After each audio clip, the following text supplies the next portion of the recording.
Rolling. Alright. So, do you know what was here before Emerson College? I honestly have no idea. Nope. Very little, honestly. I mean, I know that obviously it was theaters, and you can see kind of the remnants of like a lot of old big theaters. But other than that, I know pretty much nothing. Little building used to be a brothel. Yeah. But other than that, I don't know. Yeah, I've heard that it was a lot more of what things look like over by the combat zone, down by downtown convenience, with a lot more sort of homeless people and stuff like that. I know that this used to be called like the war zone, and like there used to be like a lot of like prostitution and like all that stuff going on around here. So basically, the theater district used to be like a 2-block radius of like, sex shops and prostitution. Basically, the Boston police like turned a blind eye to like all the activities in the area. So they call it the combat zone. It's just like the designated spot for crime. Yeah. From the 1890s to the mid-20th century, the area southeast of the Boston Common was known primarily for its lavish theater district. Architect Charles Blackall was responsible for designing many of the local theaters, including the Metropolitan Theater, which still stands today as the Wang Theater. A thriving hub for Bostonians seeking a night out in the town, the theater district flourished until the 1950s, when Scully Square was demolished to make way for Government Center. Worried that the rise of sex shops and seedy bars would ruin Back Bay, city planners designated a 2-block radius on the edge of Chinatown, which bordered the dying theater district, that the law enforcement would turn a blind eye to. So basically, like at the height of like the whole like sexcapades, Emerson bought buildings in the area. They decided to take the gamble and like actually reform the area. What do you think of that?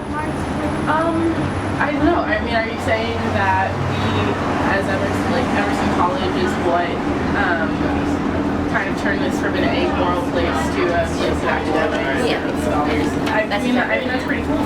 Yeah. You can also take the green line. At the same time, we're still bringing in a bunch of hooligans to the area, but it's okay. I suppose that's a good thing. I mean, if the cops weren't doing anything to act on what's going on around here, then I suppose that it's good that at least something came in and found a solution to the problem. Yeah.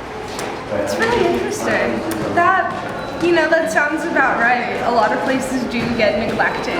Yeah. And police just do turn a blind eye. I know, like, one of the neighborhoods I live close by, a lot of crimes happen in the neighborhood, but the police won't ever go into the neighborhood. They'll just kind of circle around. Yeah. Get the perimeter, so that makes sense. Yeah. It's kind of fucked up, but Yeah. makes sense. I think that is a hashtag so Emerson thing to do. I think that if there was going to be a school that's like prostitution running rampant, let's buy that place. Yeah. It would be Emerson. Yeah. That's awesome.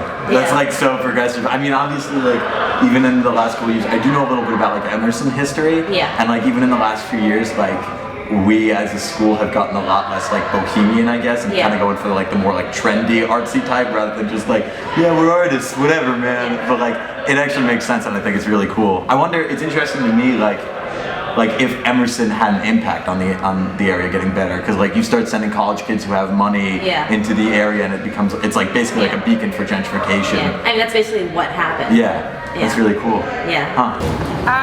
I mean, like, if I was an Emerson student in the late 1980s, I'd be a little skeeved out, but like, it seems like what we did a good thing. Like, the area's pretty nice now. Yeah. Except like, once you get a little bit deeper that way, it gets sketchy, but like, right here is awesome. Yeah. Zoning laws created in the early 1970s required all adult entertainment and shops to stay in one area. The city government at that time assumed this would maintain the high standards of certain areas such as Beacon Hill, but allow shops to continue to operate, since sex shops were not illegal. What officials didn't expect was such a large influx of sex trade, crime, and prostitution.